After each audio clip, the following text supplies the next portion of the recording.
నమస్తే, welcome to ఆకాశం భక్తి టీవీ. వినాయక చవితి, మనకి వినాయక చవితి పండగ వస్తుంది.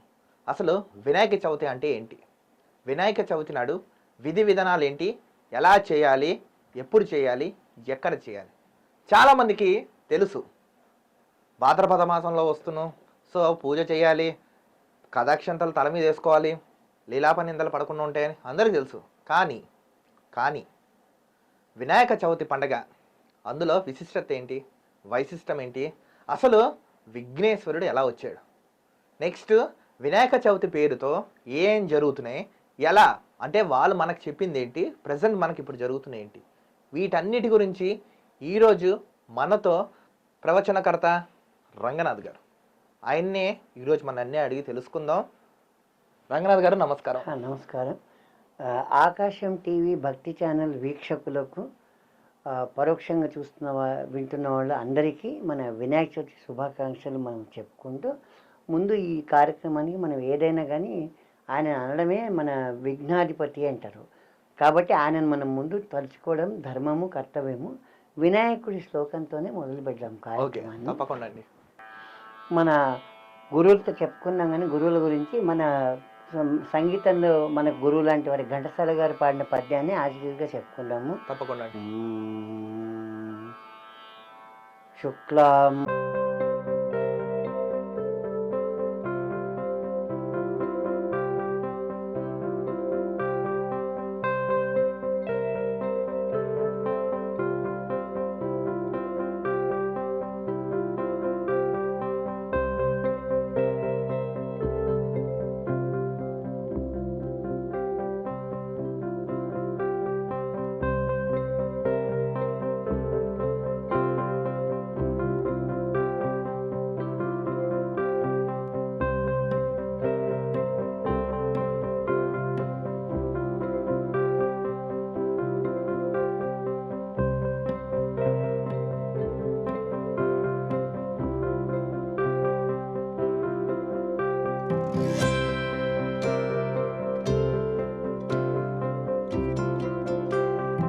దీని తర్వాత ఏంటంటే మనము మన పూజల విధానంగా కూడా మనం ముందు ఏంటంటే తల్లి, తండ్రి, గురువు, దైవము అంటారు.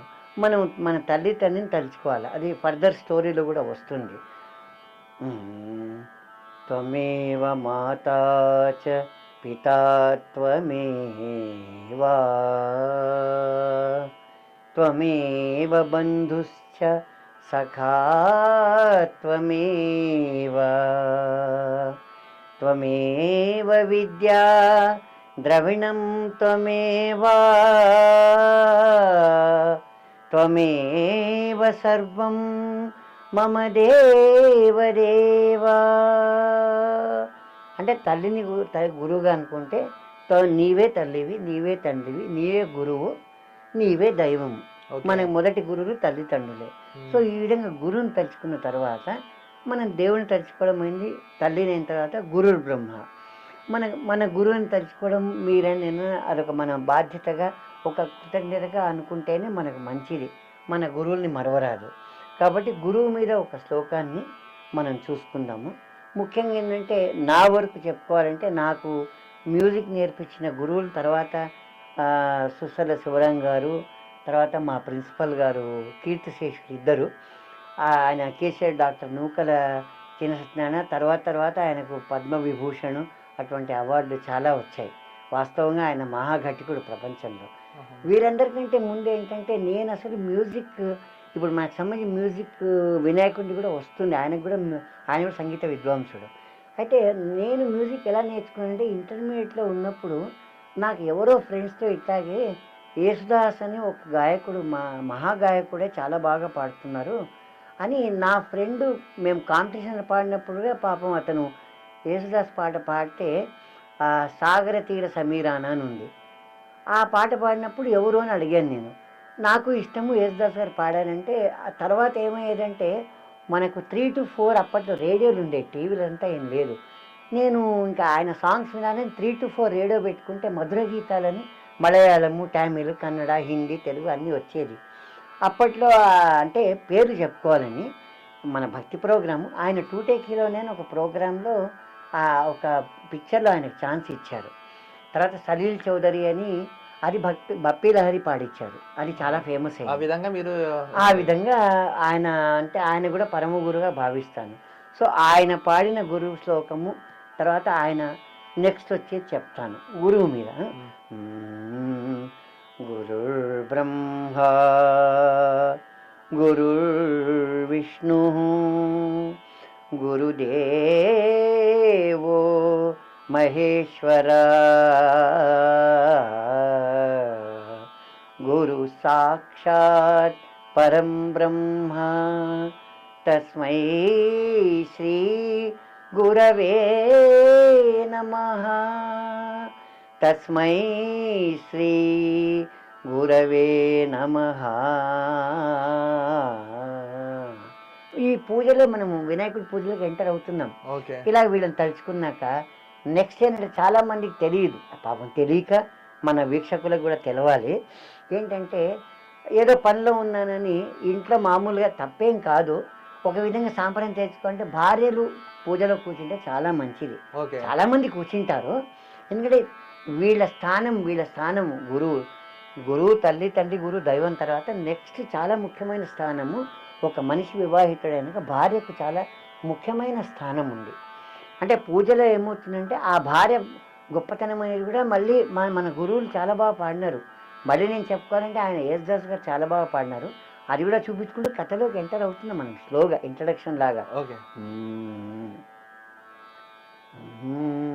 కార్యేషు దాసి కరణేషు మంత్రి భోజ్యేషు మాతా శయనేషు రంభా రూపే చ లక్ష్మీ క్షమయా ధరిత్రీ షట్కర్మయుక్త కులధర్మపత్ని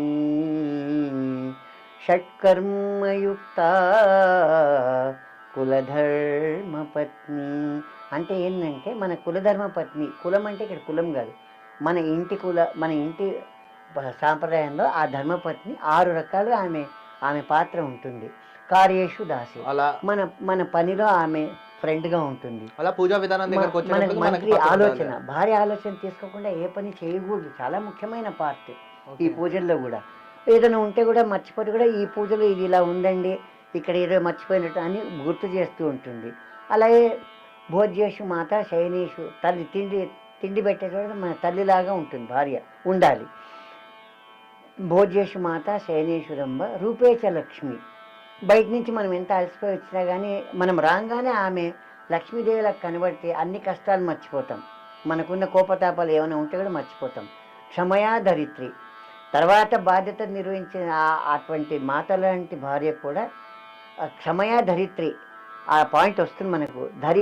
భూదేవికి ఎంతైతే ఆమె క్షమాగుణం ఉందో అంత క్షమాగుణము ఉంటుంది. అంటే ఇప్పుడు మనకు పూజా విధానంలో భార్య స్థానం చాలా ముఖ్యమైనది. లేదు అంటే నేనంటాను, ఒకవేళ భార్య పార్ట్ లేకుండా చేస్తే పూజ సగమైనట్టే. ఎందుకంటే మనం సంపూర్తి పూజ అవుతుంది ఇద్దరు, ఆ సగం పుణ్యము, మిగతా విషయాలు పక్కన పెడదాం, పాప పుణ్యాలు ఏందని, మనం పూజ చేసిన పుణ్యంలో సగం పుణ్యం భార్యకు వస్తుంది. అందుకే అర్ధనారీశ్వర తత్వము అంటారు భార్యాభర్తలు. మన శరీరంలో మానసికంగా అన్నిట్లో ఆమె సగభాగం, ఇది అనమాట. సో ఇది వినాయక చవితి. ఇప్పుడు వినాయక చవితి వస్తున్నాం. అవును, అసలు వినాయక చవితి అంటే ఏంటి, వినాయకుడు ఎలా ఉద్భవించారు చాలా మందికి తెలియదు. ఏదో రకరకాల కథలు ప్రచురకర్తలు ఎవరైతే చేస్తున్నారో రకరకాలుగా రాస్తారు. అసలు వినాయకుడు ఉద్భవం ఎలా అయింది, ఆయన ఎలా వచ్చారు, ఆయనకి విఘ్నేశ్వరుడు అని పేరు ఎలా వచ్చింది? కరెక్ట్ గా అన్నారు, వినాయకుడు అనే మాట బాగా యూజ్ చేస్తున్నారు. అది ఏమవుతుందంటే వినాయకుడు ఎలా వచ్చిందంటే, అసలు మనము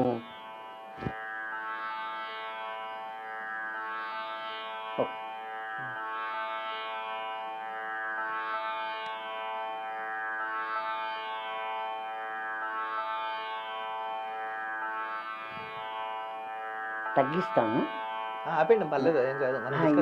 ఇది ఉంటే నాకు మధ్యలో ఆన్ ఆఫ్ ఉండదు, సన్నగా డిస్టర్బ్ కాదు, లైట్గా పెట్టాలి. లేకపోతే ఇగో ఇలాగా చాలు, నాకు ఆ మాత్రం చాలు. ఇగో తగ్గించేసినాను, ఓకేనా? ఇప్పుడు స్టార్ట్ చేద్దాం, మీరు కట్ చూసుకోండి. రిపీట్. చెప్పండి అసలు వినాయక చవితి అంటే ఏంటి? వినాయకుడు ఎలా ఉద్భవించారు? మనం చూసుకుంటున్నాం బయట చాలా మంది ప్రచురకర్తలు ఎవరైతే ఉన్నారో వాళ్ళు వినాయకుడి గురించి రకరకాలుగా కొంతమంది రాస్తున్నారు. అవును. అసలు వినాయకుడిగా ఆ పేరు ఎలా వచ్చింది? విఘ్నేశ్వరుడు అంటే ఎవరు? ఆయన జననం ఎలా వచ్చింది? కొంచెం దీని మీద సంబంధించి. మనకు ద్వాపర యుగం ముందు, త్రేతాయుగం ముందు శివ పురాణాలు ఇవన్నీ ఉన్నాయి, పురాణాలు. ఆ శివ పురాణంలో ఇది ఇది వస్తుంది ఈ కథ. ఓకే. ఏమవుతుందంటే ఒకసారి గజాసురుడు అనే రాక్షసుడు, రాక్షసుడిలో తేడా మహారాక్షసుడు అందరినీ బాధ పెడుతూ ఉంటాడు. వాడికి ఏంటంటే వాడి కూడా ఎవరితో చావు లేకుండా వరం ఉంది. వరం ఉన్నప్పుడు ఏమవుతుందంటే వాడుగా చనిపోవాలనేది వరం కాదు, అది న్యాచురల్. కానీ ఎవరితో చనిపోకుండా వరం ఉంది. ఏమవుతుందంటే ఒకసారి ఈ వరము శివుడే ఇచ్చిన తర్వాత నీకేం కావాలి అంటే నువ్వు నా వెంటనే ఉండాలి. అసలు మెయిన్ స్టోరీ ఇదే స్టార్ట్ అయింది. నీవు నా వెంటనే ఉండాలి, నువ్వు చాలా నా దైవము. గజాసురుడు కోరుతాడు. గజాసురుడు ఏమంటాడంటే నీవే కావాలి నాకు, నీవు నా వెంటనే ఉండాలి. అంటే ఏం చేద్దామంటే ఏం లేదు, నిన్ను భస్మం చేసి తాగేస్తాను, నా కడుపులో ఉంటావు అంటాడు. అంటే ఇవన్నీ నిజాలే, ఒప్పుకోవాల్సిందే, ఇవన్నీ ఆ మహత్యాలు ఉన్నాయి. శివుడిని భస్మ రూపంలో తాగేస్తాడు. తాగేసినాక ఏమవుతుంది, ఇంకా ప్రపంచంలో శివుడు కూడా చాలా ముఖ్యమే. ఇక్కడ శివ విష్ణువులు ఇద్దరూ సమానమే, ఇద్దరు ప్రపంచానికి చాలా ముఖ్యం, అందరికీ విదితమే. ఎవరన్నా ఎక్కడన్నా ఎక్కువ తక్కువలు అనుకున్నా కానీ అదంతా ఊరికే బోగసే. ఏమవుతుందంటే ఈ మిగతా యక్ష గంధర్వ కిన్నెర కింపురుష అనే దేవతలందరూ ఏం చేస్తారంటే ఇంకా శివుడికి మీకు తెలుసుగా భోళాశంకరుడు అని పేరు, దడాదడ వరాలు ఇచ్చేస్తాడు పాపము. ఇచ్చేసిన తర్వాత వాటి పర్యవసానం అంటాం మేము. మన గురువులతో చెప్పుకున్నాం కానీ గురువుల గురించి మన సంగీతంలో మన గురువు లాంటి వారి ఘంటసాల గారు పాడిన పద్యాన్ని ఆశీర్గా చెప్పుకున్నాము. తప్పకుండా. శుక్లాం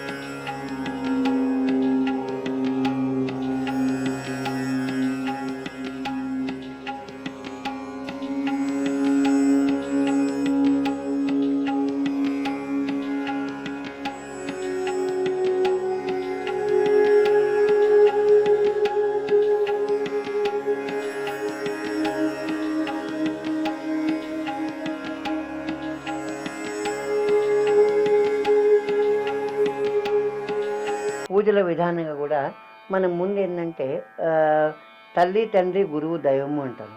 మనం మన తల్లి తండ్రిని తలుచుకోవాలి, అది ఫర్దర్ స్టోరీలో కూడా వస్తుంది. త్వమేవ మాతా చ పితా త్వమేవ త్వమేవ బంధుశ్చ సఖా త్వమేవ త్వమేవ విద్యా ద్రవిణం త్వమేవ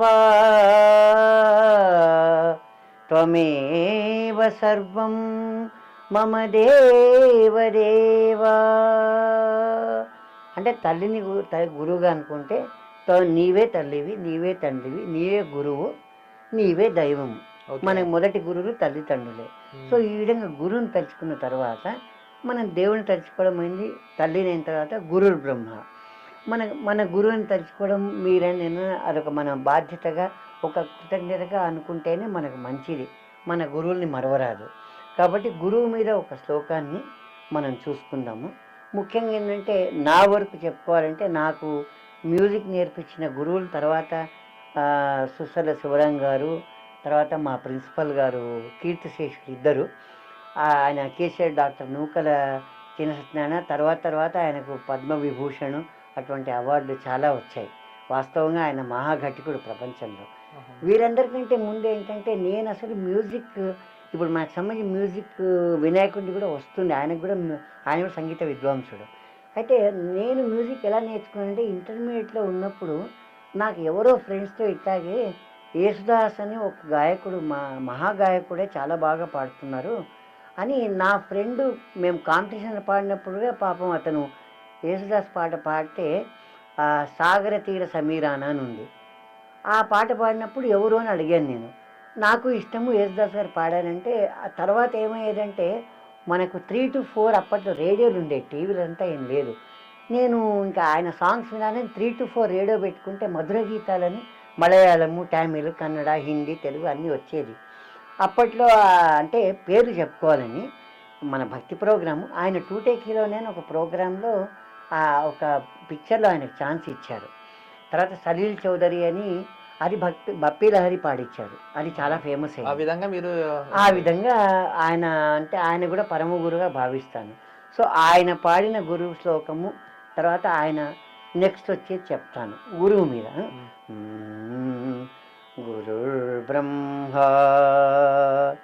గురుర్ విష్ణు గురుదేవో మహేశ్వర గురు సాక్షాత్ పరం బ్రహ్మ తస్మై శ్రీ గురవే నమః తస్మై శ్రీ గురవే నమః. ఈ పూజలో మనము వినాయకుడి పూజలోకి ఎంటర్ అవుతున్నాం. ఇలా వీళ్ళని తలుచుకున్నాక నెక్స్ట్ ఏంటంటే చాలా మందికి తెలియదు, పాపం తెలియక మన వీక్షకులకు కూడా తెలవాలి. ఏంటంటే ఏదో పనిలో ఉన్నానని ఇంట్లో మామూలుగా తప్పేం కాదు, ఒక విధంగా సాంప్రదాయం తెచ్చుకుంటే భార్యలు పూజలో కూర్చుంటే చాలా మంచిది. చాలా మంది కూర్చుంటారు, ఎందుకంటే వీళ్ళ స్థానం గురువు తల్లి తండ్రి గురువు దైవం తర్వాత నెక్స్ట్ చాలా ముఖ్యమైన స్థానము ఒక మనిషి వివాహితుడైనాక భార్యకు చాలా ముఖ్యమైన స్థానం ఉంది. అంటే పూజలో ఏమవుతుందంటే ఆ భార్య గొప్పతనం అనేది కూడా మళ్ళీ మన గురువులు చాలా బాగా పాడినారు. మళ్ళీ నేను చెప్పుకోవాలంటే ఆయన యేసుదాస్ గారు చాలా బాగా పాడినారు. అది కూడా చూపించుకుంటూ కథలోకి ఎంటర్ అవుతున్నాం మనం స్లోగా, ఇంట్రడక్షన్ లాగా. కార్యేషు దాసి కరణేషు మంత్రి భోజ్యేషు మాతా శయనేషు రంభా రూపే చ లక్ష్మీ క్షమయా ధరిత్రీ షట్కర్మయుక్త కులధర్మపత్ని షట్కర్మయుక్త కులధర్మపత్ని. అంటే ఏంటంటే మన కులధర్మపత్ని, కులం అంటే ఇక్కడ కులం కాదు, మన ఇంటి సాంప్రదాయంలో ఆ ధర్మపత్ని 6 రకాలుగా ఆమె పాత్ర ఉంటుంది. కార్యేషు దాసి, మన పనిలో ఆమె ఫ్రెండ్గా ఉంటుంది. అలా పూజా విధానం మనకి మంత్రి ఆలోచన, భార్య ఆలోచన తీసుకోకుండా ఏ పని చేయకూడదు, చాలా ముఖ్యమైన పార్ట్ ఈ పూజల్లో కూడా. ఏదైనా ఉంటే కూడా మర్చిపోతే కూడా ఈ పూజలో ఇది ఇలా ఉందండి, ఇక్కడ ఏదో మర్చిపోయినట్టు అని గుర్తు చేస్తూ ఉంటుంది. అలాగే భోజ్యేషు మాత శయనేషు, తల్లి తిండి పెట్టేటప్పుడు మన తల్లిలాగా ఉంటుంది భార్య, ఉండాలి. భోజ్యేషు మాత శయనేషు రంభ రూపేచ లక్ష్మి. బయట నుంచి మనం ఎంత అలసిపోయి వచ్చినా కానీ మనం రాగానే ఆమె లక్ష్మీదేవిలకు కనబడితే అన్ని కష్టాలు మర్చిపోతాం, మనకున్న కోపతాపాలు ఏమైనా ఉంటే కూడా మర్చిపోతాం. క్షమయా ధరిత్రి, తర్వాత బాధ్యత నిర్వహించిన అటువంటి మాత లాంటి భార్య కూడా క్షమయా ధరిత్రి ఆ పాయింట్ వస్తుంది మనకు. భూదేవికి ఎంతైతే ఆమె క్షమాగుణం ఉందో అంత క్షమాగుణము ఉంటుంది. అంటే ఇప్పుడు మనకు పూజా విధానంలో భార్య స్థానం చాలా ముఖ్యమైనది. లేదు అంటే నేనంటాను, ఒకవేళ భార్య పార్ట్ లేకుండా చేస్తే పూజ సగమైనట్టే. ఎందుకంటే మనం సంపూర్తి పూజ అవుతుంది ఇద్దరు, ఆ సగం పుణ్యము. మిగతా విషయాలు పక్కన పెడదాం, పాప పుణ్యాలు ఏంటని, మనం పూజ చేసిన పుణ్యంలో సగం పుణ్యం భార్యకు వస్తుంది. అందుకే అర్ధనారీశ్వర తత్వము అంటారు భార్యాభర్తలు. మన శరీరంలో మానసికంగా అన్నిట్లో ఆమె సగభాగం, ఇది అనమాట. సో ఇది వినాయక చవితి. ఇప్పుడు వినాయక చవితి వస్తున్నాం. అవును, అసలు వినాయక చవితి అంటే ఏంటి, వినాయకుడు ఎలా ఉద్భవించారు చాలా మందికి తెలియదు. ఏదో రకరకాల కథలు ప్రచురకర్తలు ఎవరైతే చేస్తున్నారో రకరకాలుగా అసలు వినాయకుడు ఉద్భవం ఎలా అయింది, ఆయన ఎలా వచ్చారు, ఆయనకి విఘ్నేశ్వరుడు అని పేరు ఎలా వచ్చింది, కరెక్ట్ గా అన్నారు. వినాయకుడు అనే మాట బాగా యూజ్ చేస్తున్నారు. అది ఏమవుతుందంటే వినాయకుడు ఎలా వచ్చిందంటే, అసలు మనము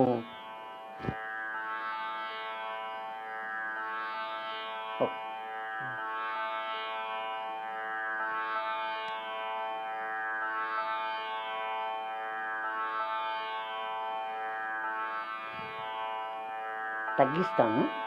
ఆపండి, పర్లేదు, ఏం కాదు. మనం ఇది ఉంటూ ఉంటే నాకు మధ్యలో ఆన్ ఆఫ్ ఉండదు, సన్నగా పెట్టా, డిస్టర్బ్ కాకుండా లైట్గా పెట్టాలి, ఓకేనా? లేకపోతే ఇగో ఇలాగా చాలు, నాకు ఆ మాత్రం చాలు. ఇగో తగ్గించేసినాను, ఓకేనా? ఇప్పుడు స్టార్ట్ చేద్దాం, మీరు కట్ చూసుకోండి. రిపీట్ చెప్పండి. అసలు వినాయక చవితి అంటే ఏంటి? వినాయకుడు ఎలా ఉద్భవించారు? మనం చూసుకుంటున్నాం బయట చాలా మంది ప్రచురకర్తలు ఎవరైతే ఉన్నారో వాళ్ళు వినాయకుడి గురించి రకరకాలుగా కొంతమంది రాస్తున్నారు. అవును. అసలు వినాయకుడు ఆ పేరు ఎలా వచ్చింది? విఘ్నేశ్వరుడు అంటే ఎవరు? ఆయన జననం ఎలా వచ్చింది? కొంచెం దీని మీద సమాధానం. మనకు ద్వాపర యుగం ముందు, త్రేతాయుగం ముందు శివ పురాణాలు ఇవన్నీ ఉన్నాయి, పురాణాలు. ఆ శివ పురాణంలో ఇది వస్తుంది, ఈ కథ. ఏమవుతుందంటే, ఒకసారి గజాసురుడు అనే మహా రాక్షసుడు తేడా, మహారాక్షసుడు అందరినీ బాధ పెడుతూ ఉంటాడు. వాడికి ఏంటంటే ఎవరితో చావు లేకుండా వరం ఉంది. వరం ఉన్నప్పుడు ఏమవుతుందంటే, వాడుగా చనిపోవాలనేది వరం కాదు, అది న్యాచురల్. కానీ ఎవరితో చనిపోకుండా వరం ఉంది. ఏమవుతుందంటే, ఒకసారి ఈ వరము శివుడే ఇచ్చిన తర్వాత, నీకేం కావాలి అంటే నువ్వు నా వెంటనే ఉండాలి. అసలు మెయిన్ స్టోరీ ఇదే స్టార్ట్ అయింది. నీవు నా వెంటనే ఉండాలి, నువ్వు చాలా నా దైవము. గజాసురుడు కోరుతాడు. గజాసురుడు ఏమంటాడంటే, నీవే కావాలి నాకు, నీవు నా వెంటనే ఉండాలి. అంటే ఏం చేద్దామంటే, ఏం లేదు, నిన్ను భస్మం చేసి తాగేస్తాను, నా కడుపులో ఉంటావు అంటాడు. అంటే ఇవన్నీ నిజాలే, ఒప్పుకోవాల్సిందే, ఇవన్నీ ఆ మహత్యాలు ఉన్నాయి. శివుడిని భస్మ రూపంలో తాగేస్తాడు. తాగేసినాక ఏమవుతుంది, ఇంకా ప్రపంచంలో శివుడు కూడా చాలా ముఖ్యమే. ఇక్కడ శివ విష్ణువులు ఇద్దరు సమానమే, ఇద్దరు ప్రపంచానికి చాలా ముఖ్యం, అందరికీ విదితమే. ఎవరన్నా ఎక్కడన్నా ఎక్కువ తక్కువలు అనుకున్నా కానీ అదంతా ఊరికే బోగసే. ఏమవుతుందంటే, ఈ మిగతా యక్ష గంధర్వ కిన్నెర కింపురుష అనే దేవతలందరూ ఏం చేస్తారంటే, ఇంకా శివుడు తర్వాత మృదంగము ఇవన్నీ ఆయనకు వచ్చు. వ్యాసుడు చెప్తా 11 రోజులు కూర్చొని రాశాడు కదా అదే అక్కడికి వచ్చింది, అదే అక్కడికి వస్తున్నాను. అయితే ఇక్కడ ఏమైందంటే, ఈయనకు అన్నీ వచ్చు. నాట్య గణపతి అయిన తర్వాత 17వ గణపతి వాతాపి గణపతి. అక్కడ వాతాపి గణపతి మీద కీర్తన కూడా ఉంది, ముత్తుస్వామి అని రాస్తున్నారు. ఒక 2 లైన్లే పాడుకున్నాము. వాతాపి గణపతిం భజే హం, వాతాపి గణపతిం భజే హం, వాతాపి గణపతిం భజే హం, వారణాస్యం వరప్రదం శ్రీ వాతాపి గణపతిం భజే. ఏహం పురాకుంభ సంభవమున్వరా ప్రపూజితం త్రికోణమధ్యగతం మురారీ ప్రముఖాద్యుపాసితం మూలాధార క్షేత్రస్థితం పరారిచత్వా రివాగాత్మకం ప్రణవస్వరూప వక్రతుండం నిరంతరం నిఖిల చంద్రఖండం నిజవామకర విద్యుతేక్షుదండం కరాంబుజ పాశబీజపూరం కలుష విదూరం భూతాకారం హరాది గురు గుహతోషిత బింబం హంసధ్వనిభూషిత హేరంభం వాతాపి గణపతిం భజే. ఏహం ఇప్పుడు నేను చెప్పాను త్రికోణ మధ్య, అంటే ఇప్పుడు ఈ మ్యాథ్స్ సైన్స్ ప్రతిసారి అంటే వీళ్ళంతా డొల్లా మేము కనిపెట్టినాము అంటారు ఇండియా కానీ వేరే ఫారిన్ కంట్రీస్. ఈ మ్యాథ్స్ సైన్స్ ఇవన్నీ మనకు అప్పటి నుంచే ఉన్నాయి. పురాణాలు త్రేతాయుగం ముందు సత్యయుగం ఉండేది, అప్పటి నుంచే. త్రికోణము దాన్నే ట్రయాంగిల్ అంటారు. త్రికోణ మధ్యగతం అంటే వినాయకుడి స్వరూపానికి ఆయన ఒక ఆసనం తయారు చేస్తున్నారు. ట్రయాంగిల్ త్రికోణ మధ్యగతం అని అన్నాం కదా. తర్వాత మూలాధారం, మనకు 6-7 చక్రాలు ఉన్నాయి మనిషికి, మెయిన్ మూలాధారం ఆయనే. ఇక ఇలా చెప్పుకుంటూ పోతే అవి మనం ఇంకో ఎపిసోడ్ అంటే అలా వినాయకుడు వచ్చాడు. వినాయకుడు సర్వాధీశుడు అనమాట. అసలు ఇప్పుడు వినాయక చవితి నాడు ఏం చేయాలి, విధి విధానాలు ఏంటి, ఆ రోజు వినాయకుడు అనుగ్రహం పొందాలంటే? ఇక్కడికి ఏమందంటే, గణాధ్యక్షుడు అయిపోయినాడని ఫంక్షన్ ఒక మంచి ఉత్సవం చేస్తూ ఉంటుంది పార్వతీదేవి. ఉత్సవం చేస్తూ ఉంటే ఏమవుతుంది, ఆ వినాయకుడు మంచి వినాయకుడిని అందరు పిలుస్తారు ఇట్లాగే భోజనానికి. ఏదో ఒకరిద్దరి ఇండ్లకు పోతాడు, పోయి అన్ని చోట్ల మామూలు పెట్టిన పలహారాలు భక్ష్యాలు అన్నీ తిని వస్తూ ఉంటే ఏమవుతుందంటే, ఇది మన కథలో కూడా ఉంది, అన్నీ విడిగా చెప్పడం లేదు, ఇది మనం చైన్ లింక్గా ఆయన వస్తూ ఉంటే ఏమవుతుందంటే సాయంత్రంగా ఇంటికి వస్తూ ఉంటే పాపము ఆయాసపడుతూ ఉంటాడు. అప్పటికి చవితి, మీరన్నది చవితి చంద్రుడు అంటారు, ఎక్కువ కనబడ్డు. అసలు చవితి చంద్రుడిని ఎందుకు చూడద్దు అంటారు? అదే అదే మీరు భలే అడుగుతున్నారు, మధ్యలో కరెక్ట్గా వస్తే మీకు టచ్ అవుతుంది ఆన్సరు. చవితి చంద్రుడు ఎందుకు చూడకూడదు అంటారంటే, చవితి చంద్రుడు ఏమవుతుందంటే ఇక్కడ వినాయకుడు వస్తూ ఉంటే సాయంత్రం టైంలో ఆయన ఒక చోట కొంచెం కాలు ఎక్కడో తట్టుకొని కొంచెం దొర్లినట్టు అవుతుంది పాపం. పడతారు పాపం. ఆ దొర్లడంలో పడంగానే ఇది అపహాస్యంగా చంద్రుడు నవ్వుతాడు. చంద్రుడు నవ్వంగానే వినాయకుడు ఏం చేస్తాడంటే, ఆయన చాలా స్మూత్, ఆయన కోపము అవన్నీ లేదు, మనకు ఉంటుంది, చాలా శాంతమూర్తి, ఉగ్రమని లేదు, ఉగ్రరూపం లేదు. విష్ణుమూర్తి తర్వాత వినాయకుడే శాంతమూర్తి. వచ్చి తల్లికి చెప్తాడు, ఏదో ఇట్లా లేట్ అయింది అంటే మన భాషలో చెప్తున్నా, వస్తూ ఉంటే ఇట్లా పడ్డాను, మరి అమ్మ కొంచెం నన్ను చూసి అపహాస్యంగా చంద్రుడు నవ్వినాడు అని అంటాడు. అనగానే ఈమెకు కోపం వస్తుంది. దేవతామూర్తులకు చాలా కోపం ఉంటుంది, వాళ్ళు శపిస్తే అవుతాయి, ఎవరిని శపించినా అది ఆగదు. ఆమె కోపం వచ్చి ఏం చేస్తుందంటే, ఈనాటి నుంచి కనీసము అసలు చంద్రుని చవితి నాడు చంద్రుణ్ణే చూడకూడదు ఎవ్వరు, ఎందుకంటే అపహాస్యం నా కుమారుణ్ణి అపహాస్యం చేస్తున్నాడు కాబట్టి. విఘ్నరాజు, ఆయన పేరు విఘ్నాధిపతి, గణాధ్యక్షుడు, మహాగణపతి, ఎన్ని పేర్లు ఉన్నాయి ఆయనకు, ఒక్క పేరు కాదు, స్పెషల్గా వాతాపి గణపతి, ఇన్ని పేర్లు ఉన్నాయి, అంత మహా నాయకుడు అనాల. అందుకే ఆ రోజు పూజ చేసుకుని అక్షంతలు వేసుకుంటే సరిపోతుంది, ఒకవేళ చూసిన సంవత్సరం అంటే నీలా. అప్పుడు ఆమె ఏమంటుందంటే, అప్పటికే ఆమె కోపం వచ్చి శాపం పెట్టేస్తుంది, ఎవరైనా ఉండని పొరపాటున చంద్రుని చూస్తే వాళ్లకు నీలాప నిందలు వస్తాయి అని. ఇది మనకి భారతంలో టచ్ అవుతుంది ఇప్పుడు. అన్నప్పుడు ఏమవుతుందంటే ఋషులు వచ్చి అడుక్కుంటారు, అమ్మ తల్లి మీరు ఇట్లా శాపం పెడితే ఎట్లాగా, ఎందుకంటే ఇది తప్పేం కాదు, కానీ ఏదో చిన్న పొరపాటు లాంటి తప్పే జరిగిపోయింది, ప్రతిదానికి ఒక రెమెడీ ఉంటుంది, మరి ఏమన్నా రెమెడీ చెప్పండి అంటే, ఎవరన్నా పొరపాటున చంద్రుని చూస్తే మాత్రము ఈ వినాయక కథను విని అక్షతను నెత్తి మీద వేసుకుంటే రెమెడీగా ఉంటుంది అని. అసలు వినాయక చవితి నాడు ఏం చేయాలండి? విధి విధానాలు పూజ చేస్తారు, విధి విధానం ఎలా చేయాలంటారు? వినాయక చవితి నాడు యాక్చువల్గా అందరూ పూజ చేసుకునే పాపము అందరికీ తెలవాలి, పూజ చేసుకునే తప్పు కాదు, అది ఏంది అని తెలవాలి. మీరు అడిగిందే, వినాయకుడి 21 పత్రాలతో పూజ చేస్తారు, అది ఏంటి అసలు? మనకి ఇక్కడ వేదాలు టచ్ అవుతాయి. వేదాల్లో 4వది అధర్వణ వేదం. అధర్వణ వేదంలో వచ్చేది ఏంటంటే ఆయుర్వేదం. మనకు ముఖ్యమైన మన మన మందు శాస్త్రం ఏంటంటే ఆయుర్వేదమే. ఆయుర్వేదం నుంచే ఇవన్నీ వచ్చినాయి. ఎందుకంటే మొదలు మనకు 12వ శతాబ్దం వరకు ఆయుర్వేదము పురాణ కాలము, వినాయకుని కాలం నుంచి త్రేత ద్వాపరయుగంలో మనం అనుకున్నాం సంజీవని మూలికలు ఇవన్నీ మనకు వచ్చినాయి, అవన్నీ ఆయుర్వేదమే. మనకేంటంటే 13వ శతాబ్దంలో పర్షియా వాళ్ళు ఇండియా మీద దండెత్తినాక మన మందుని కూడా సగం నాశనం చేసేసినారు. వాళ్ళు సగం దరిద్రం పట్టించినారు, బ్రిటిష్ వాళ్ళు పూర్తి నాశనం పట్టించినారు. ఆ తర్వాత అంటే ఇగో ఈ వ్యవస్థలన్నీ కలిసి కొంత నాశనం చేస్తే మొన్న మళ్ళీ అనుకోవాలి, ఎన్వి రమణ గారు వచ్చిన తర్వాత కొంచెం వ్యవస్థ బాగుపడింది. వాస్తవంగా చెప్పుకోవాలంటే మనకు న్యాయ వ్యవస్థే ముఖ్యం, దేవుళ్ళని బట్టి. ఇలా అవుతూ ఉంటే ఏమైందంటే ఆయుర్వేదంని బట్టి ఈ 21 పత్రులు పెట్టి పూజించాలా అనేది ఒకరు దాన్ని క్రియాశీలకంగా ఉంది.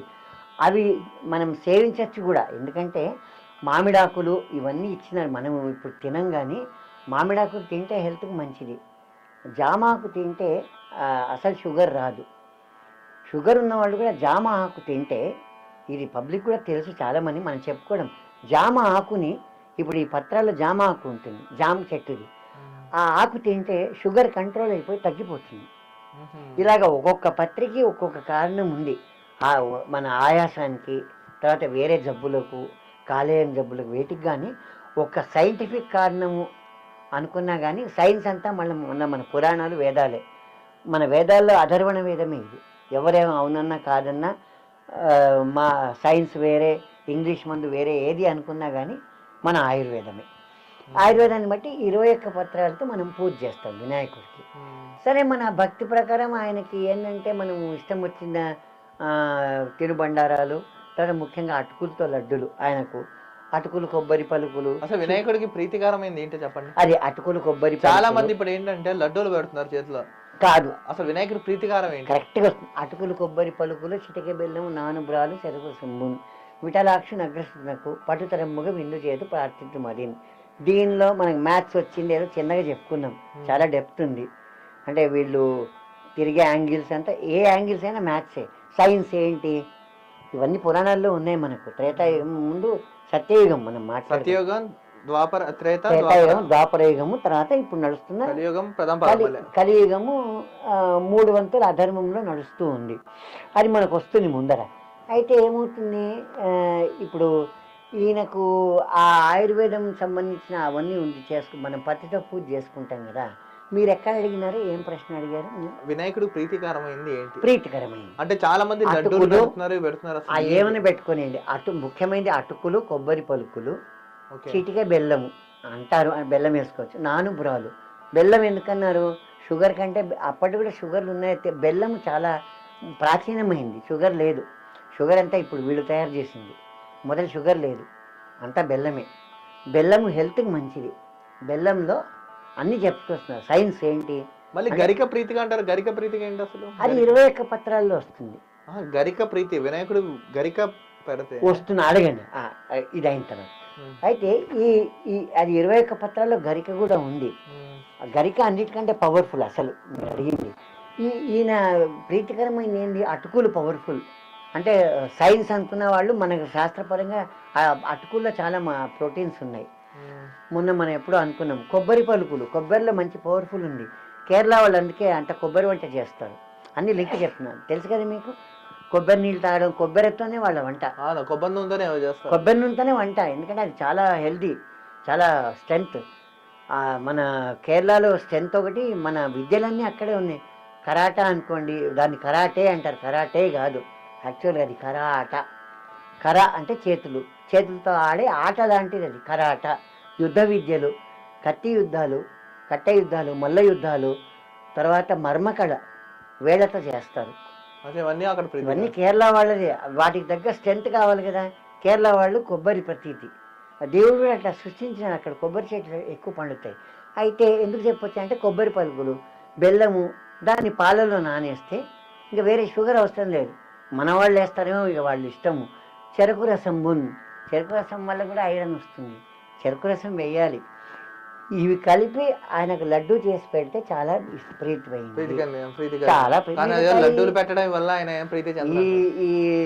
ఈ మధ్య వచ్చిన భాషలు బూందీ లడ్డు, మోతిచూర్ లడ్డు పెట్టుకొనియండి. కానీ ఆయనకు ప్రీతికరమైంది మాత్రం, ఆయన సంతృప్తి కావాలంటే ఇప్పటికీ మనకు ఇంట్లో చేసుకుంటారు అటుకుల లడ్డే. అసలు వినాయకుడు ఎంత అడుగులో మనం పూజ చేయాలండి? అసలు వినాయకుడు ఏ వినాయకుడు అంటే ఇప్పుడు మన అడుగుతున్నారు, కలర్తో చేయాలా లేదా మట్టి పాత్రతో, అంటే మట్టి ఉంటుంది చూసారా, మట్టితో చేయాలా కలర్తో చేయాలా? చాలా మందికి ఇది ఒక డౌట్ ఉంది. ఇప్పుడు అది కూడా క్లియర్ చేస్తారు. ఈ పాయింట్ మీద మనం క్లియర్ చేద్దాం. వినాయకుడు ఇన్ఫ్యాక్ట్ ఏంటంటే ఏ విగ్రహం కానీ, వినాయకుడు ముఖ్యమైన విగ్రహము. మనం ఇంట్లో మామూలుగా పూజ చేసుకోవడానికి ఒక్కొక్కరికి చేత అవుతుంది కాదు. ఏదన్నా అంటే చేత కావడం అంటే రోజు షడ్రసోపేత నైవేద్యాలు పెట్టడానికి కానప్పుడు 2 ఇంచులు అంటారు. అంటే ఇంతే సైజు, ఇంత ఇంచు వినాయకుడిని పండగ నాడు కానీ ఇంట్లో కానీ పెట్టుకుంటే, మామూలుగా పూజ చేసుకొని దండం పెట్టుకొని ఆయన కాపాడు అంటే ఆయన విఘ్నాధిపతి. మనం గణాధ్యక్షుడు, విఘ్నాధిపతి, విఘ్నేశ్వరుడు ఎన్నో పేర్లు ఉన్నాయి. నార్త్లో అయితే విఘ్నేశ్వరి అంటారు. మీకు పబ్లిక్కి తెలవాలి. విఘ్నేశ్వరి వినాయకుడిని ఆయన మాత స్వరూపుడు. విఘ్న ఈశ్వరుడు అంటే ఏంది? ఈశ్వరుడు, విఘ్నుడు ఈశ్వరుడు. ఈశ్వరుడు తత్వం ఏంది? ఈశ్వరుడు మళ్ళీ అర్ధనారీశ్వరం. ఈశ్వరుడు అంటే ఈశ్వరుడు పార్వతి, కాబట్టి ఆయనకు పార్వతి తల్లి అవుతుంది. తల్లి పేరుతో విఘ్నేశ్వరి అని పిలిస్తే తప్పులేదు. మన దగ్గర లేదు కానీ మహారాష్ట్రలో విఘ్నేశ్వరి అని పేరు పెడతారు ఆడపిల్లలకి.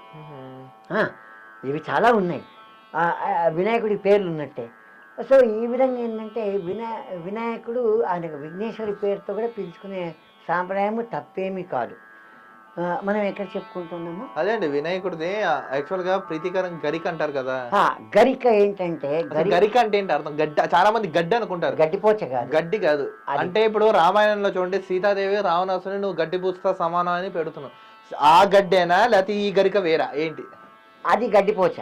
రామాయణంలో గడ్డిపోచ వేరే. అది యూజ్లెస్, అంటే అది ఎంత యూజ్లెస్.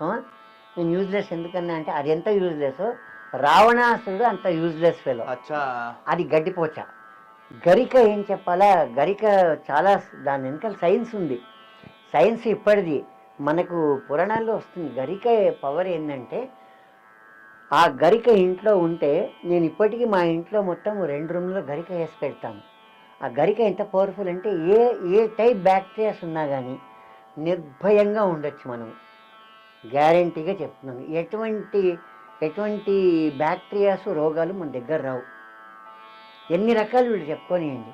గరిక ఉండి మనం పొద్దున పూట తులసి తీర్థంతో మన తీర్థం పొడి అని తయారు చేస్తాం. దాంట్లో యాలక్కులు, మిరియాలు ఇవన్నీ కలుస్తాయి, కొన్ని మంచి మన శ్రేష్ఠ పదార్థాలు. ఆ తీర్థం పొడి గరిక తీసుకొని ఇంట్లో గరిక ఉందంటే, గరిక ఉంటే మన దగ్గర ఏది రాదు, ఎటువంటి బ్యాక్టీరియాస్ రావు. అంటే అది సర్వరోగ నివారిణి. దాన్ని మించిన వైద్యము ఈ మిగతా 20 ఆయనకు పెట్టే పత్రాలే. ఇది 21. అసలు వినాయక చవితి నాడు పూజా విధానం ఎలా చేయాలి, ఏ విధంగా చేయాలి? పూజా విధానం చెప్పాను కదా. వినాయకుడికి ఆయనకు సంతృప్తికరమైంది ఈ లడ్లు, మిగతా ఏదైనా పెట్టుకుంటే తప్పులేదు. ఎవరి ఆశగా, ఎవరి ఇష్టంగా, సంతృప్తిగా వాళ్ళు ఆయన ఆశగా ఆయన ఏదో కరుణిస్తాడు అని పెట్టుకుంటారు. కానీ ఎందుకు నవ్వు వస్తుందంటే, కానీ ఆయనకు అటుకులు లడ్డు పెట్టుకోతే మాత్రం ఆ రోజు చాలా మంది ఇది పెడతారు, కరక్కాయ అని. అవన్నీ 21లో వస్తాయి. మొక్కజొన్న అన్ని కరక్కాయ, అది ఆయుర్వేదం మందే. ఈ వెలక్కాయ మనము బెల్లం వేసుకొని తింటే ఆయాస్మా పోతుంది. ఆయన వెలక్కాయ పెడతారు కదా, అది బెల్లం వేసుకొని తింటే మనకి ఇవి ముఖ్యం, పబ్లిక్కి తెలవాల్సింది. పూజా విధానం ఇవన్నీ నిజమే. దాని వెనకాల ఏంది విశేషం, దాని వెనకాల వీళ్ళనే సైన్స్ ఏంది, అసలు మనకున్న సైన్స్ ఏంది.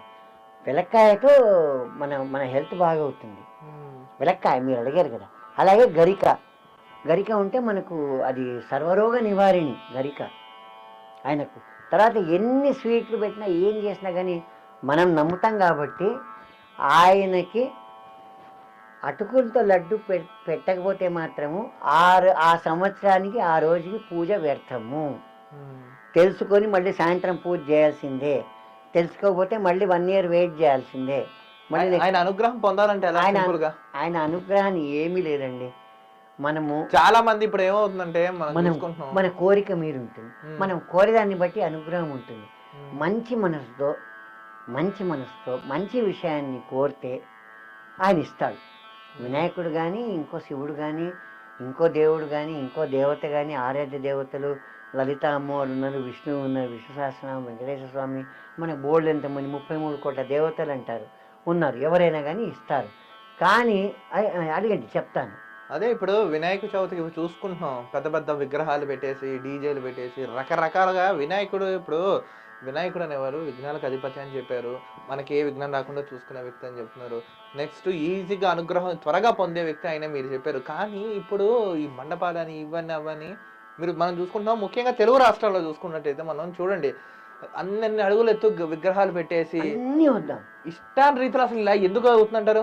ఇది పూజా విధానం ద్వారా దేవుడు అనుగ్రహం ఇస్తారు అనుకుంటున్నారా? నేను అనుకోవడం అది మాత్రం కాదు. ఎందుకంటే 2 ఇంచుల విగ్రహంతోనే మనకు చాలు.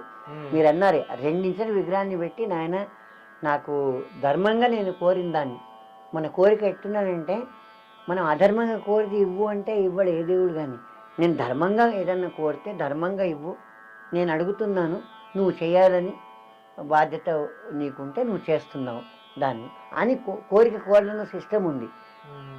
చాలామంది దేవుడిని పోయి కోరుతాను, కోరిక అయిన తర్వాత నీ దగ్గర వస్తా అంట. అది తప్పు విధానం. అసలు తిరుపతి దేవుడిని కోరాలి ఏదన్నా అయితే, నేను ఆ పని అయినాక వస్తా అంటే పని కాదు, వీడు పోడు, ముందు వెళ్ళిపోవాలా. అట్లా వినాయకుడిని కూడా ముందు మనము నా ధర్మం కోరడము, చేయడము నీ సంతృప్తి. నీ సంతృప్తి అంటే ఆయన ఇష్టపడాలి, సంతోషపడాలి. అసలు వినాయక చవితి ఎన్ని రోజులు చేయాలంటారు? వినాయక చవితి దానికి ఉంది, దానికి కూడా అక్కడ అయితే ఈ హైట్ అనేది 3 ఇంచులు ఉంటే ఇంట్లో కూడా ఆయనకు రోజు చాలా నైవేద్యాలు పెట్టాలి. పెట్టేవాళ్ళు జాగ్రత్తగా 2 ఇంచులు పెట్టాలి. ఇది విగ్రహాలు, లోహ విగ్రహాలు. ఈ విగ్రహాలు మామూలుగా ఏదో ఒక అడుగు, ఇంట్లో 2 అడుగులు కొంతమంది ఇష్టానుసారం పిల్లలు చిన్నపిల్లలు కోరుతారు కాబట్టి 5 అడుగులు పెట్టచ్చు. సరే రంగులు అంటారా, ఇప్పుడు రంగులు నేనేమంటానంటే అంటే వినాయకుడిని ఇప్పుడు పార్వతీదేవి పసుపు ముద్దతో ఆయన్ని అలంకరించి తయారు ఆ చేసి రంగు ప్రాణం అవును, పోసి అది హరిత వినాయకుడు ముందు. సరే ఆ వినాయకుడిని మనం ఏంటంటే మన ఇష్టానుసారము కొన్ని రంగులతో ఆయన ఈ సప్త రంగులు ఆయనే. మీరు బాగా భలే అడుగుతున్నారు.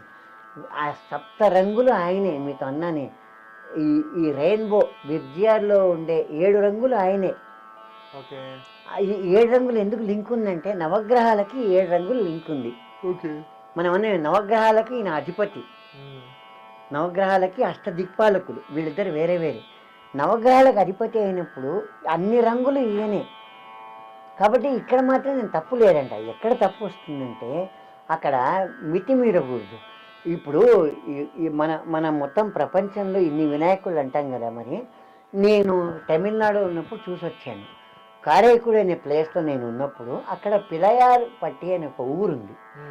అక్కడ చోళరాజులు ఈ స్టోరీని తెలిసి రాతిలో అన్నానే విగ్రహం, లోహ విగ్రహం సైజు 3 ఇంచులే ఉండాలి. రాతిలో ఎంతన్నా ఉండొచ్చు. ఈ మట్టి విగ్రహాలు వేరే వస్తున్నాయి. రాతి విగ్రహం ఎట్లా చేస్తున్నారంటే మీరు ఎప్పుడైనా వెళ్తే దేవుని దయ వల్ల ఆశ్చర్యపోతారు.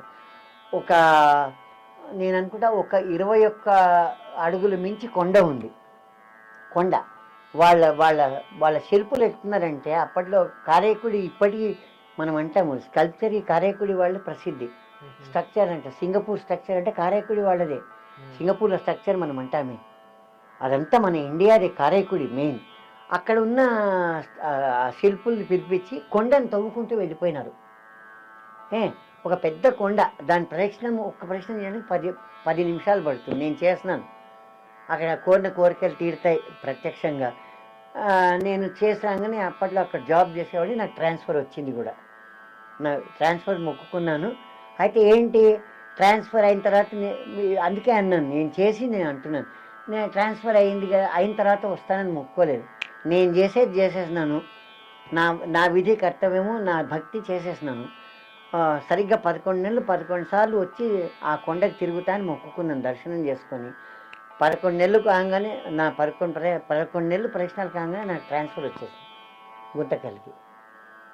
అంటే మీరు ఇక్కడ నమ్ముతారు కదా మీరైతే, వాస్తవంగా నాకైతే జరిగింది. అయితే అక్కడ కొండను తొలుచుకుంటూ వెళ్ళిపోయినారు చోళరాజులు. ఇప్పటికీ ప్రసిద్ధి. 15 ఏళ్ల కిందటే ఈ వినాయకుడి వైభవం ఉంది. తవ్వుకుంటూ వెళ్ళిపోతే ఆ అంచు వస్తుంది. అర్థమైంది కదా, కొండ ఇటు నుంచి ఇట్లా ఉంటుంది కదా, తవ్వుకుంటూ వెళ్ళిపోతే ఆ మెజర్మెంట్లో ఆ అంచుకి కొండలోనే వినాయకుడిని తవ్వేస్తున్నారు. ఇప్పటికీ ఉంది, ఇప్పటికీ ఉంది 21 అడుగులు. అయితే రాతికి తప్పు లేదు, దానికి అభిషేకం చేస్తారు. నేను చూసినాను. ఈ పంచాభిషేకం అని పాలు పెరుగు ఏదో ఇంతింత బకెట్లు కొదువ కంజూషితనం కాదు. ఈ హైట్ బకెట్లు ఉంటాయి. ఈ హైట్ బకెట్లతో చేస్తారు పంచాభిషేకం. నేను 11 సార్లు అటెండ్ అయిన, నా అదృష్టం అక్కడ. ఆయనని ప్రపంచంలో ప్రసిద్ధి ఎందుకంటున్నా అంటే మొత్తం ప్రపంచంలో ఏ కంట్రీ అయినా పిళయారులో ఉన్న వినాయకుడి గురించి తెలుసు. 15 ఏళ్ల కిందటి పూర్వం కట్టింది. అమెరికా నుంచి, మీరు నమ్ముతారు కదా, ఫస్ట్ వినాయకుడిని ఆయనను కలవడానికి, ఆయన గుడికి వెళ్ళడానికి అమెరికా నుంచి ఈ వైభవం తెలిసిన వాళ్ళు వినాయకుడిని డైరెక్ట్గా చెన్నైకి వెళ్ళిపోతారు.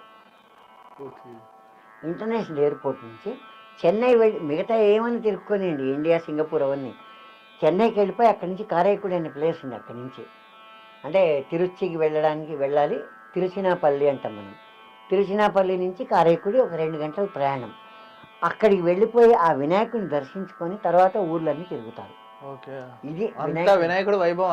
అంటే మీరు దర్శించుకుంటే మీరు ఆశ్చర్యపోతారు. మరి వినాయకుడు అలా ఉంది. ఆ హైట్ గురించి చెప్తున్నారు. రంగులు ఏదో పిల్లలు సరదాగా ఉంటారని ఈ పిల్లల గురించి రంగులు. అసలు ఈ 11 అసలు ఎన్ని రోజులు చేయాలంటే 11 రోజులు, కొంతమంది 9 రోజులు, 14 రోజులు చేయాలి. అది కూడా ఎందుకు పెట్టినారంటే అనంత పద్మనాభ చతుర్దశి అనేది ఒకటి వస్తుంది. చతుర్దశి సరిగ్గా ఒక్కోసారి తిథి ద్వయం వస్తే 10 రోజులు అవుతుంది, 11 అవుతుంది. తిథి ద్వయం అంటే మీకు తెలుసు కదా, 2 తిథులు. అప్పుడు 10, 11 కావచ్చు. కానీ టార్గెట్ మాత్రం అనంత పద్మనాభ చతుర్దశి. ఎందుకంటే అమావాస్య నాడు వినాయకుడిని నిమజ్జనం చేయకూడదు. అమావాస్య కాగానే అమావాస్య నుంచే మనకు పితృపక్షాలు అని ఉంటాయి. పితృపక్షాలు తెలుసు కదా, మిగతా 15 రోజులు. ఆ పితృపక్షాల్లో అవి అవి మాత్రం మనకు తగని రోజులు, చెడ్డ రోజులు అనకూడదు, మంచి రోజులు అవి. అవి ఎవరికి మనకు మంచి జరగడానికి మన పితృదేవతను తలుచుకుంటాం కదా, పితృపక్షాలంతా, దాని వైభవం వేరే ఉంది. అది వైభవం అంట నేనైతే. ఆ లోపల ఇది అయిపోవాలని అనంత పద్మనాభ చతుర్దశి నాడు వినాయకుడిని ఎట్టి పరిస్థితుల్లో నిమజ్జనం చేసేయాల. ఇప్పటికీ హైదరాబాద్లో అది ఫాలో అవుతూ ఉన్నారు చాలా వరకు, 90%. ఒక్క విషయం అండి, ఇప్పుడు వినాయకుడు రోజులు అన్నారు. రోజులు ఈ దేవతలకి వీళ్ళకి అసలు వినాయకుడు నిమజ్జనం ఎందుకు చేస్తారంటారు? అంటే దానికి కారణం భలే అడిగినది, ఇది కూడా బాగా అడుగుతుంది. వినాయకుడిని మనం తెచ్చుకుంటున్నాం కదా, ఎక్కడి నుంచి తెచ్చుకున్నాము? ఆ పార్వతీదేవి దగ్గర నుంచి మనం తెచ్చుకున్నట్టే. మరి మళ్ళీ ఆమె గొప్ప చెప్పాలి, మనం పెట్టుకోరాదు, వైభవంగా పెట్టుకుంటున్నాము. మీరు అన్నారు ఒకరోజు పెట్టచ్చు పర్వాలేదు, 3 రోజులు 5 రోజులు అంటే బేసి సంఖ్యలు ఉంటాయి దేవతలకి, 3, 5 మళ్ళీ 7 వద్దంటారు కొంతమంది. ఇప్పుడు రేపు 7 ఏంది, 6 ఏంది, 4 రోజులు ఏంది, వాళ్ళ ఇష్టం వచ్చినట్టు చేసి పాపాలు వస్తున్నాయి. పండగ నాడు పాపాలు చేస్తున్నారు కదా, అదే పాపాలు, ఆ పాపాలే అన్ని ఇట్లా ప్రకృతి వైపరీత్యాలు మొత్తం. ఈ వైపరీత్యాలు ఎందుకు? ప్రకృతి వైపరీత్యాలు ఇవన్నీ ఎందుకు? చెరువులు మూసేయడం. ఇప్పుడు నాకు అదే అర్థం కావట్లేదు. ఇప్పుడు 11 రోజులు నియమనిష్టలతో వినాయక చవితి చేస్తారు, తీసుకెళ్లి జలాశయాల్లో కలుపుతున్నారు 14 రోజులు. అదే ఏంటి అసలు ఇలా? అయితే ఈ 7వ రోజు చేయకూడదు, వరుసగా వస్తున్నాం, 9 చేయొచ్చు. మళ్ళీ 11 అయిన తర్వాత మనకు 13 అయిన తర్వాత ఆ 14 రోజు అయినా మనకు కాకుండా కానీ ఆ రోజుకి ఎండింగ్ లాగా అనంత పద్మనాభ చతుర్దశి రోజు గంగమ్మ పార్వతీదేవి అంటే, కాబట్టి ఆ గంగమ్మ ఒడిలో ఆయనని ఇచ్చేయాలి. ఇంకా వీళ్ళు కోలాహలం ఏమైందంటే ఇదొక కోలాహలాన్ని కోలాహలంగా చేస్తున్నారు, అన్యాయము అధర్మము లాగా ఆ కోలాహలము అంటే భ్రష్టు పట్టించడం, వినాయకుడిని ఎట్లా తీసుకోపోవడము. తర్వాత ఇంకా ఒక భక్తి ఉండదు. మహారాష్ట్రలో ఏమున్నా కానీ ఈ వినాయక చవితి మాత్రం వాళ్ళకి చాలా ప్రీతిపాత్రమైన, చాలా పవిత్రంగా వాళ్ళు చేసే డాన్సెస్, ఆ నాట్యాలు అవన్నీ చాలా క్లాసికల్గా ఉంటాయి. లేజియమ్స్, దానిలో ఒక మ్యాథ్స్ ఉంది, లేజియమ్స్ ఒక సైన్స్ ఉంది, ఒక రిధం ప్రకారం చేస్తుంటే బాడీకి ఎక్సర్సైజ్ అవుతుంది. ఆ లేజియమ్స్ అని, లేకపోతే వాళ్ళు ఆ డోళ్ళు అంటే ఈ ఘంటానాదం ఇవన్నీ మనకు సత్యయుగంలో వచ్చింది. ఆ యక్షగంధర్వులు ఇవన్నీ వాడినారు కాబట్టి అవన్నీ వీళ్ళు మహారాష్ట్రలో వాడుతున్నారు. ఇవన్నీ చేసుకుంటూ ఊరేగింపు చేసి వాళ్ళు చేస్తున్నారు. వాళ్ళని చూసి ఇక్కడ వీళ్ళు తయారైన బాగానే ఉంది, కానీ సరిగా చేయాలి కదా, వాళ్ళు చాలా నిష్టగా చేస్తారు. తర్వాత రోజు ఏమన్నా చేసుకునేది, ఇక్కడ ముందు రోజు నుంచే రెడీ అయిపోయి ఆ ముందు రోజు ఇంకా ఏమంటారు భంగి తాగడము, తర్వాత లేనిపోనివన్నీ తాగేయడము, అసహ్యమైన డ్యాన్సులు, డిస్కో డ్యాన్సులు. తర్వాత ఈ మధ్య 10,000 వాట్స్ అని వచ్చింది, భయంకరంగా. అవునండి, 10,000 వాట్స్ దాన్ని ఏమో అంటారు, ఆ సౌండ్స్ పెట్టడం. 10,000 వాట్స్ అంటే దానివల్ల లేని వాళ్ళకి హార్ట్ అటాక్స్ వస్తాయి. అకోలాహలం అని ఇదే అన్నాను కదా, అట్లా చేస్తే లేనిపోని పాపము అమాయకము అన్యాయమైన ప్రజలకు కూడా వచ్చేస్తుంది. ఆ మధ్య ఒక డిఏజీ వచ్చారు, మంచిగానే వచ్చారు. ఆయన వచ్చి ఒక 1 year మాత్రం చేయగలిగినారు. డీజే క్లోజ్ అన్నాడు, స్ట్రిక్ట్గా ఆర్డర్స్ ఇచ్చాడు. ఆ ఒక్క సంవత్సరమే డీజే చాలా బాగుంది, నాకైతే బాగా అనిపించింది, అందరికీ బాగా అనిపించింది. ఈ శబ్దాలు ఇవన్నీ ఉండదు, వేరే ఉంటాయి, కానీ ఈ 10,000 వాట్స్ 50,000 వాట్స్ lakh వాట్స్ ఇవన్నీ లేదు, ఈ సౌండ్స్ ఇవన్నీ లేదు. స్ట్రిక్ట్గా ఆర్డర్ ఇచ్చాడు. ఈసారి వినాయక నిమజ్జనంలో ఏమన్నా చేసుకోండి, కానీ అప్పుడే వచ్చింది ఈ ఎక్కువ వినాయకుళ్ళని తీసుకోవాలి, ఈ ప్లాస్టర్ ఆఫ్ ప్యారిస్ ఇవన్నీ వాడకూడదు అనేది ఒక విధంగా మంచిదే. రంగులు ఉంటే నేనంట ఒక విధంగా తప్పేం లేదు, ఎందుకంటే పిల్లలకి వినాయకుడు అంటే చాలా ఇష్టము, సంతోషము. ఆ వినాయకుడిని చూసి ఆ 14 రోజులు సంతోషపడతారు. అలా ఏమైందంటే ఆ సౌండ్స్ అవన్నీ పెట్టడము ఇవన్నీ ఆ మధ్యలో ఒక 1 year జరిగింది. మరి అది ఎందుకు కంటే కాలేదని మనం ఏం చెప్పలేము, దాని గురించి మనం నో కామెంట్స్ అని అనుకోవాలి. ఫైనల్గా చెప్పండి, వినాయక చవితి నాడు సింపుల్గా, అంటే కొంతమంది చేసుకోగలరు, కొంతమంది చేసుకోలేరు, సింపుల్గా అందరికీ నేరుగా ఎలా చేసుకుంటే ఎలా అవుతుందో ఫైనల్గా చెప్పేసి క్లోజ్ చేద్దాం. ఫైనల్గా ఒకటి చెప్పండి. ఫైనల్గా ఏంటంటే హాయిగా ఇంట్లో మనము మూల విగ్రహం అంటాము, ఆ 14 రోజులు పెట్టుకోవచ్చు. కాబట్టి ఆ 2 ఇంచుల విగ్రహాన్ని కూడా అన్ని పూజలు చేసుకోవచ్చు. మామూలుగా ఏదో కలర్లో కూడా నేనంటే తప్పేం లేదు. ఇప్పుడు నేను క్వశ్చన్ వేస్తున్నాను, వీళ్ళు చేసే తప్పులకి రంగుల వినాయకుడిని వద్దనడం ఎందుకు? ఒక 20 ఏళ్ళ కిందికి పోతే 1977లో మన హైదరాబాద్లో ఈ వినాయక చవితి స్టార్ట్ అయింది, ఈ ఉత్సవాలు అవి. అప్పుడు చాలా సక్రమంగా చేసేవాళ్ళు. ఇన్ని వినాయకుడు లేదు, గల్లీ గల్లీ మీ వినాయక్ అని పాటలు కూడా ఉన్నాయి. సందు సందుకు పెట్టడము, డిస్టర్బెన్స్లు, డీజేలు, ఏదో లిమిట్గానే ఉండేది. మరి అప్పుడు ఈ క్వశ్చన్ కరెక్టేనండి, అప్పుడు ఈ క్వశ్చన్ రాలేదు కదా, రంగుల వినాయకుడు వద్దు, తర్వాత ప్లాస్టర్ ఆఫ్ ప్యారిస్ వద్దు అని అప్పుడు రేస్ చేయలేదు. అంటే ఎట్లయితే ప్రాబ్లమ్స్ వీళ్ళు పెంచుకుంటారో జనాలే, ప్రాబ్లమ్స్ పెంచుకున్నప్పుడు ఏమవుతుందంటే లేనిపోని రూల్స్ వస్తాయి, అంతే కదా. అంటే సింపుల్ గా ఫైనల్ వాడు హుస్సేన్ సాగర్ రావడం ఎందుకు?